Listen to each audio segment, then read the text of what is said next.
सब सीखेंगे जावा, ये अभियान हम सब ने चलाया था। तो दोस्तों आज इस अभियान को आगे लेते हैं, एक कदम आगे बढ़ाते हैं। आज की इस वीडियो में हम सीखेंगे कि जावा की क्या क्या खूबी है, जावा की क्या क्या विशेषता है। तो दोस्तों आज के इस वीडियो में हम डिस्कस करेंगे फीचर्स ऑफ जावा के बारे में कि what are the features of Java. नमस्कार दोस्तों, मेरा नाम है शिवांश और हर बार की तरह स्मार्ट बट क्लेवर में आपका स्वागत है। तो दोस्तों हमने पिछले वीडियो में सीखा था कि जावा किसने बनाई, जावा क्या होती है, जावा को जावा क्यों बोलते हैं। हमने जावा की बेसिकली हिस्ट्री के बारे में बात करते हैं। तो बिना किसी देरी के बड़े आराम से, बड़े प्यार से इस वीडियो को स्टार्ट करते हैं छोटे से इंट्रो के बाद। So let's get started.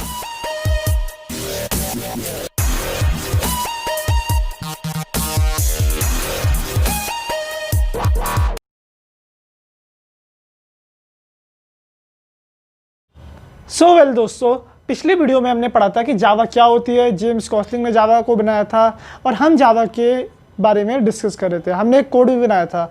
तो मैंने आपको कहा था कि अगली वीडियो में हम फीचर्स ऑफ जावा के बारे में बात करेंगे। जावा की दोस्तों बहुत सारी खूबियाँ हैं। जावा बहुत अच्छी प्रोग्रामिंग लैंग्वेज है। तो दोस्तों देखो, the primary objective of Java programming language was to make it portable, simple and secure programming language. ये तीन सिंपल चीज़ें हैं कि जावा को इसलिए बनाया गया था ताकि ये पोर्टेबल हो, मतलब इजीली जावा के कोड एक से दूसरी लोकेशन तक कैरी कर सकें हम, या फिर अलग अलग ऑपरेटिंग सिस्टम पे रन कर सकते हैं सेम कोड। सिंपल बनाया गया आसानी से ताकि जावा सिंपल हो, समझने में भी आसानी हो। और ये एक सिक्योर प्रोग्रामिंग लैंग्वेज है। ये कैसे है सिक्योर, कैसे पोर्टेबल है, कैसे सिंपल है, कैसे सिक्योर है, आइए जानते हैं। तो सबसे पहले हमें पॉइंट डिस्कस करते हैं हम। पहला पॉइंट कि जावा इज सिंपल। सो देखियो, देखो दोस्तों, हमारा पहला पॉइंट, जावा इज सिंपल। क्यों है Java simple? Java is very easy to learn because its syntax is simple. Syntax मतलब दोस्तों कि वो स्टेटमेंट, प्री डिफाइंड स्टेटमेंट जिसके थ्रू आप कोडिंग करोगे, बहुत इजी होता है। जैसा कि हमने अपनी पिछली क्लास में देखा था कि जावा में क्लास बनानी पड़ती है, सिंपल डिस्प्ले कर दो मैसेज। मीन्स ओवरऑल जावा के सिंटैक्स बहुत ज़्यादा ईजी है सी प्लस प्लस, पाइथन वगैरह लैंग्वेज से कंपेयर करके। पाइथन के कुछ और ज़्यादा ईजी है, लेकिन Java is a very good programming language. So दोस्तों अगला पॉइंट आता है, Java has removed many complicated stuffs and rarely use features like explicit pointers, operator overloading etcetera. तो दोस्तों अगर आप सी या सी प्लस प्लस लैंग्वेज से फैमिलियर होंगे तो वहाँ पे पॉइंटर्स का केस आता है। पॉइंटर क्या कौन सा वेरिएबल होता है? जैसे अगर आपने मेरे डीएस सीरीज में देखा होगा, पॉइंटर एक ऐसा वेरिएबल होता है जो कि दूसरे वेरिएबल का एड्रेस स्टोर करेगा। कि मान लो अगर इंट नंबर इक्वल टू 57 है, तो दोस्तों रैम पे अगर मैं इसका पॉइंटर वेरिएबल बना दूँ, पॉइंटर एनओ बना दूँ, उसका इंटीजर टाइप का पॉइंटर वेरिएबल, तो ये क्या यूज़ करेगा कि नंबर का एड्रेस क्या है, मतलब ये नंबर रैम पे कौन सी पोजीशन पे स्टोर्ड है, कौन से इंडेक्स पे है, तो वो क्या स्टोर करेगा, बेसिकली पॉइंटर इसका एड्रेस। ये सब आपके सिलेबस में नहीं है, जावा में ये चीज़ हट गई है। जावा में कोई भी पॉइंटर, कोई भी ऑपरेटर ओवरलोडिंग का केस नहीं है। जावा साफ सुथरी है, क्लीन प्रोग्रामिंग लैंग्वेज है। You can say neat and clean. अब दोस्तों अगला पॉइंट आता है, there is no need to remove unrefreshed objects because there is an automatic garbage collection in Java. अब दोस्तों जावा में हमें अनरिफ्रेश्ड ऑब्जेक्ट को रिमूव नहीं करना पड़ता। अनरिफ्रेश्ड ऑब्जेक्ट मतलब क्या है दोस्तों? जैसे कि मैं आपको एक एग्जांपल देता हूँ। आपने कोड बनाया, कोड में मान लो कोई ऑब्जेक्ट पहले बनाया होगा आपने, जिसकी अभी यूज़ नहीं है, आपने आगे के प्रोग्राम में भी आपको यूज़ नहीं मिलेगा उसका, मतलब वो एक तरीके से मेमोरी ऑक्यूपाई कर रहा है, स्पेस ऑक्यूपाई करेगा। तो जावा क्या करेगा, उस रिफ्रेश ऑब्जेक्ट को अनरिफ्रेश कर देगा, मतलब एक तरीके से कह दो डी इंडेक्स कर देगा। तो वो डी इंडेक्स कर देगा किसके थ्रू? क्योंकि जावा में ऑटोमेटिक गार्बेज कलेक्शन होता है। तो ये बहुत अच्छा फीचर है जावा का, जो कि इसे सिंपल बनाते हैं। आया दोस्तों आपको पॉइंट समझ में?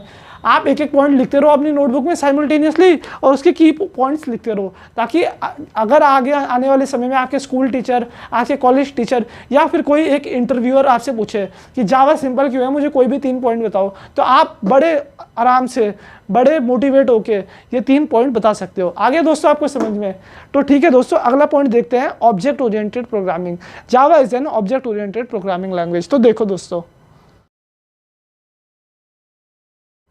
हमारा नेक्स्ट पॉइंट आता है, Java is an object oriented programming language. Object oriented programming language का मतलब क्या है दोस्तों? कि जावा में हर चीज़ ऑब्जेक्ट से चलती है। कैसे चलेगी? मतलब मान लो अगर एक एग्जांपल है सैमसंग का, सैमसंग के बहुत सारे सीरीज़ के स्मार्टफोन आते हैं, एस सीरीज़, ए सीरीज़, और एम सीरीज़। तो ये क्या है, ऑब्जेक्ट हो जाएंगे और सैमसंग हो जाएगी क्लास। दोस्तों क्लासेस एंड ऑब्जेक्ट के लिए मैंने आपके लिए एक डेडिकेटेड वीडियो बना रखी है, जिसका लिंक आपको नीचे डिस्क्रिप्शन और ऊपर आई बटन में मिल जाएगा। आप वहाँ से ये वीडियो चेकआउट कर सकते हो और उसकी और ज़्यादा विशेषताएं जान सकते हो। तो दोस्तों ऑब्जेक्ट ओरिएंटेड प्रोग्रामिंग क्या प्रोवाइड करती है, वो हमें फ्लेक्सिबिलिटी प्रोवाइड करती है, मॉड्यूलैरिटी प्रोवाइड करती है, क्लैरिटी प्रोवाइड करती है। इसका मेन ऑब्जेक्टिव सिक्योरिटी और रीयूजेबिलिटी, वो भी मैंने आपको उस वीडियो में बहुत अच्छे से अंडरस्टैंड करवा रखा है। मैं यहाँ पे वो चीज़ दोबारा कमेंट नहीं कर रहा हूँ क्योंकि उससे बहुत ज़्यादा टाइम कंज्यूम हो जाएगा। तो अगला पॉइंट आता है हमारा, everything in Java is an object, जो कि हमें पता है कि जावा में हर चीज़ ऑब्जेक्ट के थ्रू चलती है। Java is an object oriented programming language. Basic concept of OOPs are object, class, inheritance, polymorphism, abstraction, encapsulation. तो दोस्तों ये सारी प्रॉपर्टी है ऑब्जेक्ट ओरिएंटेड प्रोग्रामिंग की, और मैंने आपको उस वीडियो में बिल्कुल आराम से समझाई है, एक एक छोटे छोटे पॉइंट इसी टॉपिक से रिलेटेड। बेसिकली ऑब्जेक्ट क्या होता है, एक यूनिक आइडेंटिटी होती है। क्लास क्या होती है, ऑब्जेक्ट फैक्ट्री होती है। इनहेरिटेंस मतलब क्या होता है, जब भी हम एक से ज़्यादा क्लास यूज़ करते हैं तो इनहेरिटेंस मतलब कि प्रॉपर्टी को इनहेरिट करना। तो एक क्लास दूसरी क्लास की जब प्रॉपर्टी इनहेरिट कर लेती है तो उस कॉन्सेप्ट में हम इनहेरिटेंस का यूज़ करते हैं। अगला पॉइंट आता है पॉलीमॉर्फिज्म। पॉली मतलब होता है मैनी, मॉर्फिज्म मतलब होता है फंक्शन। पॉलीमॉर्फिज्म ऐसा तरीका है जिससे हम एक फंक्शन को एक से ज़्यादा तरीके से यूज़ कर सकते हैं। उसके बाद आता है हमारा एब्स्ट्रैक्शन और इनकैप्सुलेशन। ये बेसिकली सिक्योरिटी से कंसर्न होते हैं। इनकैप्सुलेशन मतलब बांधना है ऑब्जेक्ट एंड क्लास को लेके, मतलब आपके कैरेक्टरिस्टिक और बिहेवियर को एक सिंगल यूनिट में कंपाइल कर दो, बांध दो, जिसे हम बोलते हैं क्लास। और एक और पॉइंट आता है दोस्तों जिसे हम बोलते हैं बाइंडिंग। तो दोस्तों ये तो बात हुई ऑब्जेक्ट ओरिएंटेड प्रोग्रामिंग को लेके। तो दोस्तों अब हम देखते हैं जावा एक प्लेटफॉर्म इंडिपेंडेंट लैंग्वेज है, लेकिन ऐसा है क्यों, आखिर जावा को हम प्लेटफॉर्म इंडिपेंडेंट लैंग्वेज क्यों बोलते हैं। सो देखो तीसरे पॉइंट में। तो दोस्तों अगला पॉइंट क्या आता है हमारा, Java is a platform independent language. तो क्या मतलब है प्लेटफॉर्म इंडिपेंडेंट लैंग्वेज का, write once and run anywhere. मतलब आपको एक बार लिखना है, एक बार मेहनत करनी है और फिर आप उस कोड को कहीं पे भी चला सकते हो। ये नहीं कि आपको एक सिंपल पीसी चाहिए, आपने एक पीसी में कोड चलाया और फिर आप सिर्फ उसी पीसी में कोड चलाओगे, ऐसा कुछ नहीं है। प्लेटफॉर्म इंडिपेंडेंट है। इसका मीनिंग क्या है, आओ देखते हैं। प्लेटफॉर्म इंडिपेंडेंट, तो दोस्तों सबसे पहले प्लेटफॉर्म मतलब क्या होता है। अब प्लेटफॉर्म इज अ हार्डवेयर और सॉफ्टवेयर इन्वायरमेंट। एक हार्डवेयर या फिर सॉफ्टवेयर इन्वायरमेंट होता है इन विच आ प्रोग्राम रन्स। मतलब एक हार्डवेयर या फिर सॉफ्टवेयर इन्वायरमेंट है जहाँ पे हमारा प्रोग्राम रन करेगा, कंपाइल करेगा, उसमें रिजल्ट आएगा। तो वो एक ऐसा इंटरफेस है, एज अ इन्वायरमेंट है प्लेटफॉर्म, जिसका मीनिंग है। अब इंडिपेंडेंट मतलब क्या होता है दोस्तों, आज़ाद। तो ऐसा प्लेटफॉर्म जो कि आज़ाद हो। अगर आप इन दो को कंबाइन करोगे तो क्या मिलेगा, a platform is a hardware और software environment in which are program runs and it is independent. तो ये आया प्लेटफॉर्म इंडिपेंडेंट के बारे में। तो दोस्तों जावा क्यों है प्लेटफॉर्म इंडिपेंडेंट, थोड़ा मैं आपको एक स्लाइड आइडिया देता हूँ। मैंने इसकी भी एक डेडिकेटेड वीडियो बना रखी है जिसका लिंक आपको ऊपर आई बटन में मिल जाएगा। जावा में आप एक कोड लिखते हो, कोड किसकी फॉर्म में होगा, आपकी हाई लेवल प्रोग्रामिंग लैंग्वेज की फॉर्म में होगा। तो जावा का जो कंपाइलर होता है वो क्या कन्वर्ट करता है, इसे बाइट कोड की फॉर्म में कन्वर्ट कर देता है। किसकी फॉर्म में कन्वर्ट करेगा, बाइट कोड। अब दोस्तों बाइट कोड की फॉर्म में कन्वर्ट होने से क्या फ़ायदा होगा, ये बाइट कोड प्लेटफॉर्म, ये जो बाइट कोड है ये अगर आपको मिल जाए, आप किसी भी सिस्टम में रन कर सकते हो जिसमें भी जावा इंस्टॉल्ड होगी या फिर रन होगी। इसका ब्रीफ मैकेनिज्म मैंने आपको समझा रखा है कि ये क्या होता है क्या नहीं होता, वो सब आप ऊपर वीडियो से चेकआउट कर सकते हो और नीचे आपको मिल जाएगा, या फिर अगर आप प्लेलिस्ट में देख रहे हो तो आपको आगे आने वाली वीडियो में इस वीडियो से मुलाकात होगी। तो दोस्तों अगला पॉइंट क्या आता है, the Java programming differs from most other platform in the sense that it is a software based platform that runs on the top of hardware based platform. Java की प्रोग्रामिंग अप्रोच डिफरेंट है और programming languages से, क्योंकि वो एक software based approach में work करती है rather than hardware based approach. Software based approach मतलब, थोड़ा आइडिया देता हूँ मैं आपको। जैसे कि आपका कंप्यूटर है, या आपका कंप्यूटर का हार्डवेयर हो गया, CPU मान लो, जस्ट फॉर ब्रीफ आइडिया। इसके ऊपर आप ऑपरेटिंग सिस्टम यूज़ करते हो। ऑपरेटिंग सिस्टम क्या हो गया, एक सिस्टम सॉफ्टवेयर हो गया। ऑपरेटिंग सिस्टम के ऊपर आप कुछ भी एक्टिविटी कर सकते हो, मतलब आप डायरेक्ट सॉफ्टवेयर से इंटरेक्ट कर रहे हो, हर किसी के हार्डवेयर से आप इंटरेक्ट नहीं कर रहे हो। तो ये क्या है, एक सॉफ्टवेयर बेस्ड प्लेटफॉर्म है और ये किसके ऊपर रन करता है, एक हार्डवेयर बेस्ड प्लेटफॉर्म के। जस्ट आपको थोड़ा पॉइंट पता होना चाहिए और थोड़े इन्फॉर्मेशन पता होनी चाहिए कि जावा क्यों प्लेटफॉर्म इंडिपेंडेंट लैंग्वेज है। इसके दो कंपोनेंट होते हैं, रन टाइम एनवायरनमेंट और एप्लीकेशन प्रोग्रामिंग इंटरफेस API, जिसके बारे में हमने अलग से वीडियो में बात किया हुआ है। तो दोस्तों ये सिंपल एक आइडिया है कि जावा प्लेटफॉर्म इंडिपेंडेंट लैंग्वेज होती है, आपको ये चीज़ पता होनी चाहिए। अगर आपकी वो इसकी ब्रीफ नॉलेज लेनी है तो आप नीचे से डिस्क्रिप्शन से लिंक चेक आउट कर सकते हो। सो दोस्तों अगला पॉइंट आता है, Java is a secure programming language. अब क्यों है जावा सिक्योर प्रोग्रामिंग लैंग्वेज, आइए जानते हैं। सो दोस्तों अगला पॉइंट आता है हमारा, Java is a secure programming language. Java बहुत ज़्यादा सिक्योर प्रोग्रामिंग लैंग्वेज है, that is why we are preferring Java this this, और जावा अभी भी बहुत ज़्यादा यूज़ होती है। तो दोस्तों क्यों है Java secure programming language? Java is best known for its security and it is a secure programming language.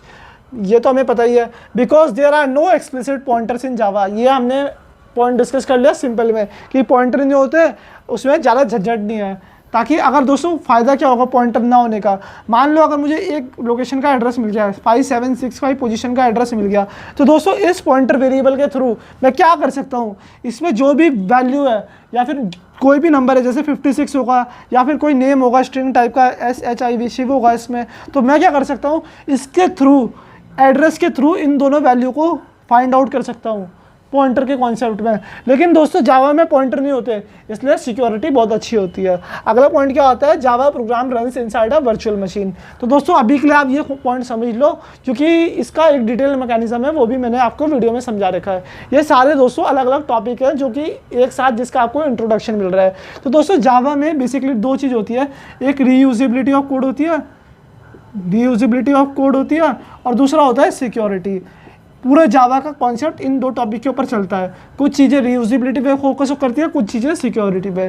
तो दोस्तों आगे आने वाली वीडियो में आपको इन सब के बारे में ज़्यादा डीप नॉलेज मिलेगी। अभी के लिए फिलहाल आप यही कॉन्सेप्ट समझ लीजिए।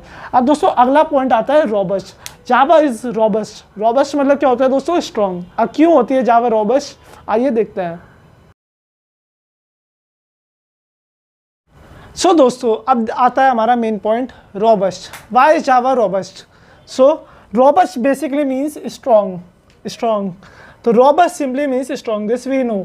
जावा is robust because it uses strong memory management. Java में स्ट्रॉन्ग मेमोरी मैनेजमेंट होता है। अब दोस्तों खुद सोचो, जितनी एफिशिएंटली हम मेमोरी यूज़ करेंगे उतना अच्छा हमारा टास्क हो सकता है। मान लो आपके फ़ोन में 16 GB स्टोरेज है, आपने मूवीज़ वगैरह रख ली, गेम रख लिए, कुछ फ़ोन को भर दिया, तो दोस्तों भरने के बाद क्या होगा, स्टोरेज कम रहेगी, फ़ोन हैंग होगा, ये सारी प्रॉब्लम होगी। लेकिन दोस्तों अगर आपका मेमोरी मैनेजमेंट अच्छा है, मतलब जो चीज़ें आप यूज़ नहीं कर रहे हो आपने रिमूव कर दी, या फिर आपने वो अपने SD कार्ड में ट्रांसफ़र कर दी, मतलब आपने मेमोरी को ढंग से मैनेज किया आपने, तो आपका इंटरफेस या आपका सिस्टम बहुत अच्छे से वर्क करेगा। तो कुछ इसी टाइप से जावा में भी होता है। जावा में एक बहुत अच्छा मेमोरी मैनेजमेंट होता है। अब वहाँ पर हम फ़ोटो को रिमूव नहीं कर सकते, वहाँ पे क्या करते हैं, वहाँ पे ऑटोमेटिक गार्बेज कलेक्शन होता है, जो कि मैंने आपको पहले बताया था। There is a lack of pointer that avoid security problems. ये हमने पढ़ लिया कि जावा में पॉइंटर्स वगैरह नहीं होते तो सिक्योरिटी की भी कोई प्रॉब्लम नहीं होती। That's why Java is a secure programming language. अगला पॉइंट आता है हमारा, there is automatic garbage collection, जो मैं अभी आपको बता रहा था। जावा में ऑटोमेटिक गार्बेज कलेक्शन होता है, जो क्या करता है, अनरिफरेंस कर देता है जो कि ऑब्जेक्ट यूज़ नहीं हो रहे होते हैं। Basically it means memory management. मैंने अभी आपको कुछ क्षण पहले अपनी वीडियो में समझाया था point, which runs on the Java virtual machine to get rid of objects which are not being used by Java applications anymore। तो दोस्तों ये जो ऑटोमेटिक गार्बेज कलेक्शन होता है जावा में, ये कहाँ पे होता है, ये JVM में होता है, जावा वर्चुअल मशीन में। इसकी भी एक डेडिकेटेड वीडियो मैंने आपके लिए बना रखी है। तो वो क्या करता है, उन ऑब्जेक्ट को अनरेफरेंस कर देता है या फिर उन्हें फ्री कर देता है, जो कि जावा एप्लीकेशन में आगे आने वाले समय में यूज़ नहीं होंगे किसी भी पर्टिकुलर प्रोग्राम में। ये बेसिकली मेमोरी मैनेजमेंट में हेल्प करता है। अब अगला पॉइंट क्या होता है, there is exception handling in Java. Exception handling basically दोस्तों क्या मीनिंग है इसका, जैसे कि मैंने आपको एक प्रॉब्लम दी, जैसे नंबर दिया 27, अगर आपने उसे 0 से डिवाइड कर दिया, ये मैथमेटिकली तो ट्रू है कि आप 0 से डिवाइड करोगे, आप बोलोगे सर इन्फिनिटी आ जाएगा, लेकिन ये एक एक्सेप्शन है, ये एक डिवाइड बाय 0 एक्सेप्शन है, या फिर आप बोल सकते हो सिंपली रन टाइम एक्सेप्शन है। तो जावा में एक्सेप्शन हैंडलिंग भी होती है, इसकी भी हम एक डेडिकेटेड वीडियो बना के बात करेंगे। आप बेसिकली ये पॉइंट नोट डाउन कर लीजिए। तो दोस्तों अगला पॉइंट आता है जावा इज आर्किटेक्चर न्यूट्रल लैंग्वेज। अब जावा क्यों एक आर्किटेक्चर न्यूट्रल लैंग्वेज, आइए जानते हैं। तो दोस्तों अगला पॉइंट क्या आता है, Java is an architecture neutral language. Architecture मतलब क्या हो गया दोस्तों, बेसिकली एक स्ट्रक्चर। जैसे कि अगर आप एक बिल्डिंग बनवाते हो तो आप एक आर्किटेक्ट से नक्शा वगैरह बनाते हो, वो क्या करेगा, बेसिक फ्रेमवर्क डिजाइन करेगा। तो दोस्तों होता क्या है, देखो Java is architecture neutral language because there is no implementation dependence in Java. मतलब इम्प्लीमेंटेशन डिपेंडेंट फीचर नहीं होता जावा में, जिसके थ्रू ये एक आर्किटेक्चर न्यूट्रल लैंग्वेज है। मतलब ऐसा है क्यों दोस्तों, देखो दोस्तों जावा में क्या है, प्रिमिटिव डेटा टाइप का साइज फिक्स है। लेकिन दोस्तों अगर मैं आपको सी का एग्जांपल दूंगा तो whereas in C programming int occupies 2 byte of memory for a 32 bit architecture and for a 64 bit architecture it occupies 4 byte of memory. देखो दोस्तों आप साफ साफ पढ़ सकते हो, whereas in C programming int occupies 2 bytes of memory for 32-bit architecture and 4 bytes of memory for 64-bit architecture। आपको पता है कि आपकी विंडोज़ 2 कॉन्फ़िगरेशन में आती है, एक 32 बिट में आती है, एक 64 बिट में आती है। अब देखो दोस्तों एक इंटीजर है, इंटीजर का टास्क तो वही है, int n = 4। अगर ये आप सी लैंग्वेज में 32 बिट कंपाइलर में रखोगे, 32 बिट विंडोज़ में चलाओगे तो ये क्या करेगा, 2 बाइट से ऑक्यूपाई करेगा। लेकिन अगर 64 बिट विंडोज़ में चलाओगे आप तो ये 4 बाइट्स ऑक्यूपाई करेगा। अब ये कहाँ का रीज़न है, कहाँ का चीज़ है, ये तो समझ नहीं आती, बिकॉज आपका आउटपुट अलग अलग मशीन के हिसाब से वेरी हो सकता है। लेकिन जावा में ऐसी कोई भी तकलीफ नहीं है। जावा एक हमारी आर्किटेक्चर न्यूट्रल लैंग्वेज है, where however in Java it occupies 4 byte of memory for both 32 and 64 bit architecture. दोस्तों तो जावा क्या है, हमारी आर्किटेक्चर न्यूट्रल लैंग्वेज है। मतलब इसमें सारे प्रिमिटिव डेटा टाइप का साइज जो है वो बिल्कुल फिक्स है। तो दोस्तों अगला पॉइंट आता है हमारा, जावा इज पोर्टेबल। अब जावा पोर्टेबल क्यों होती है, आइए जानते हैं। दोस्तों जावा पोर्टेबल क्यों है, आइए जानते हैं। Java is portable because it facilitates you to carry the Java byte code to any other platform. तो दोस्तों मैंने क्या बताया था आपको, जैसे कि आपका ये कोड होगा तो दोस्तों कोड को क्या करना पड़ेगा, आपको कंपाइल करना पड़ेगा। तो कंपाइलर क्या करेगा, बेसिकली जो आपका कोड होगा वो जावा बाइट कोड्स में ट्रांसफॉर्म कर देगा। अब बाइट कोड क्या है, ये प्लेटफॉर्म डिपेंडेंट कोड होगा, डिपेंडेंट। अब क्यों है ये, इसकी डिटेल मैकेनिज्म मैंने आपको अपनी एक डेडिकेटेड वीडियो में समझा रखी है, इसकी पूरा अच्छे से कॉन्सेप्ट, आप वहाँ से कॉन्सेप्ट चेकआउट कर सकते हो। तो दोस्तों ये जावा बाइट कोड पोर्टेबल होते हैं, आप इसे किसी भी प्लेटफॉर्म में लेके जा सकते हो। और प्लेटफॉर्म क्या होता है, एक हार्डवेयर या सॉफ्टवेयर इन्वायरमेंट होता है, जो कि हमने अभी पहले डिस्कस किया। It doesn't require any implementation, इसे किसी भी टाइप का इम्प्लीमेंटेशन रिक्वायर्ड नहीं होता। So Java is a portable language. अब दोस्तों अगला पॉइंट आता है हमारा, high performance. Java is a high performance language. देखो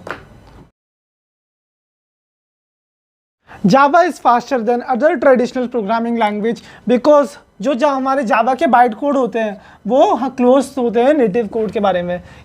ये सिर्फ एक सिंपल पॉइंट है, आप इसे समझ लीजिए। डिटेल इम्प्लीमेंटेशन वर्किंग इसकी आपको वीडियो में मिल जाएगी।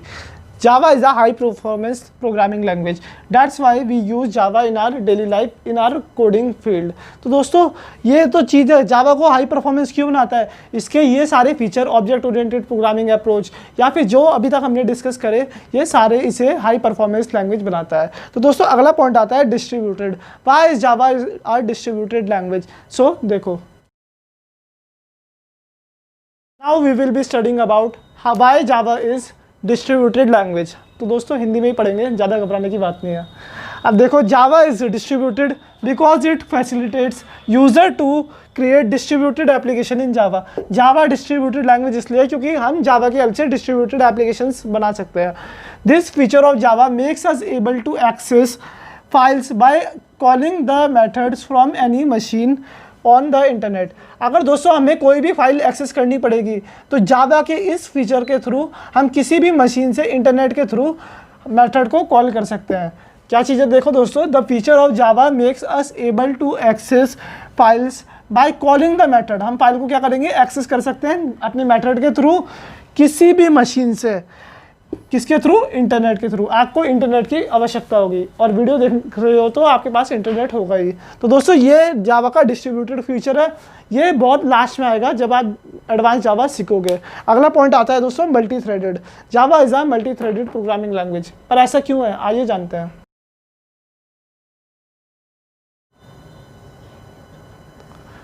तो दोस्तों Java is multi threaded, but ऐसा है क्यों आखिर, आइए जानते हैं। A thread is like a separate program executing concurrently. दोस्तों अगर आपको थोड़ा आइडिया दूँ मैं कोर और प्रोसेसर का, तो प्रोसेसर में क्या होते हैं, डिफरेंट कोर्स होते हैं। ऑक्टा कोर प्रोसेसर आता है, क्वाड कोर आता है। तो दोस्तों आप अलग अलग कोर पे एक एक टास्क कॉन्करेंटली चला सकते हो। दोस्तों कॉन्करेंटली का बेसिक मतलब क्या होता है, साथ में, मतलब आप अलग अलग एक्टिविटी साथ में चला सकते हो। जैसे कि अगर मैं आपको एक प्रोग्राम दे दूं जिसमें आप क्या कहते हैं 2 नंबर को ऐड कर रहे हो, दूसरे प्रोग्राम में मल्टीप्लाई कर रहे हो, तीसरे को डिवाइड कर रहे हो, तो आप इसे साथ में भी चला सकते हो with the help of threading concept. We can write Java programs that deals with many task at once by defining multiple thread. हम क्या कर सकते हैं, जावा के प्रोग्राम बना सकते हैं जो कि अलग अलग टास्क को डील करेंगे, किसके हेल्प से, मल्टीपल थ्रेड के हिसाब से। थोड़ा आइडिया है दोस्तों थ्रेडिंग का आपको। The main advantage of multi threading is that it doesn't occupy memory for each thread. तो दोस्तों जावा में मेन चीज़ क्या होता है, memory management in Java is one of the most important concept. तो दोस्तों जैसे कि आप ये पॉइंट देख सकते हो कि इसमें ये मेमोरी ऑक्यूपाई नहीं करेगा, मेमोरी मैनेजमेंट में हेल्प करेगा।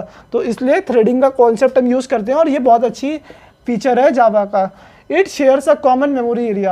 ये क्या करेगा, एक कॉमन मेमोरी एरिया शेयर करेगा। Threads are important for multimedia, web applications etcetera. अगर आप मल्टीमीडिया वगैरह की कोडिंग करोगे, आप मल्टीमीडिया में यूज़ करोगे, वेब एप्लीकेशंस में यूज़ करोगे, तो उस कॉन्सेप्ट में थ्रेडिंग बहुत ज़्यादा यूज़ होता है। तो दोस्तों अगला पॉइंट आता है हमारा डायनेमिक। जावा क्यों है डायनेमिक प्रोग्रामिंग लैंग्वेज, आइए जानते हैं।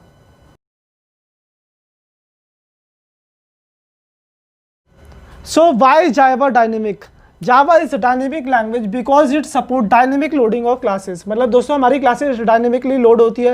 It means classes are load on demand, demand में क्लासेस लोड होंगी। Java supports dynamic compilation and automatic memory management. Java में डायनेमिक कंपाइलेशन होगा और ऑटोमेटिक मेमोरी मैनेजमेंट होगा। तो दोस्तों आप एक चीज़ देख सकते हो, मेमोरी मैनेजमेंट और सिक्योरिटी, दो चीज़ बार बार रिपीट हो रही है। तो दोस्तों कोई भी प्रोग्रामिंग लैंग्वेज है उसमें यही दो चीज़ सबसे ज़्यादा आती है। मेमोरी मैनेजमेंट कैसा है उसका, सिक्योरिटी कैसी है। या अगर आप सीधे शब्दों में बोलो तो आप जब फ़ोन लेते हो तो आप दो चीज़ देख के लेते हो, या तो रैम रोम देखोगे उसकी, या फिर दो देखोगे उसकी ब्रांड से क्या पता लगेगा उसकी सिक्योरिटी के बारे में कि जो आप चीज़ ले रहे हो वो सिक्योर है या नहीं है। तो इसी तरीके से जो जावा के फीचर हैं ये सब इन्हें सिक्योर भी बनाते हैं।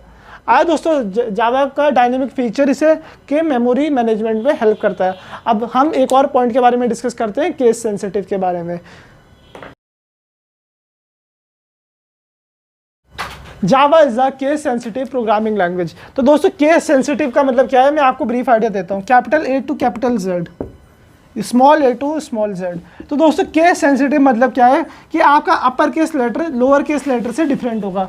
मतलब जैसे अगर मैं यहाँ पे लिख दूँ APPLE, एप्पल लिख दूँ मैं यहाँ पे, और यहाँ पे लिख दूँ APPLE, वर्ड तो दोस्तों सेम है। ये अपर केस में है, मतलब अपर अल्फ़ाबेट्स में है, बड़ी ABCD है, and this is in lower case. तो दोस्तों जावा में क्या है, जावा केस सेंसिटिव लैंग्वेज है। जावा के लिए this is not equal to this होना भी चाहिए, क्योंकि ये अपर केस में है, ये लोअर केस में है। Java is the case sensitive programming language. It means every lower case and upper case letter slash word have different meaning. मतलब upper case letter और lower case letter का अलग अलग meaning है और ये दोनों same नहीं है. That's why Java is a case sensitive language. तो दोस्तों हमने अभी तक क्या क्या पढ़ा? Java simple है, secure है, platform independent है, robust है, object oriented programming language है, dynamic है, case sensitive है, आर्किटेक्चर न्यूट्रल लैंग्वेज है. तो दोस्तों ये सारे फीचर जावा को यूनिक प्रोग्रामिंग लैंग्वेज बनाते हैं. इन सारे फीचर की वजह से ही हम लोग जावा को चूज़ करते हैं. तो दोस्तों आशा करता हूँ आपको मेरी वीडियो पसंद आई होगी. अगर आपको वीडियो का कंटेंट पसंद आया है तो प्लीज़ वीडियो को लाइक करो, ज़्यादा से ज़्यादा शेयर करो and press that bell icon. मैं मिलता हूँ आपसे जल्दी एक और कमाल फ्रेश जावा की वीडियो सीरीज़ में. सो अब हम सब सीखेंगे जावा.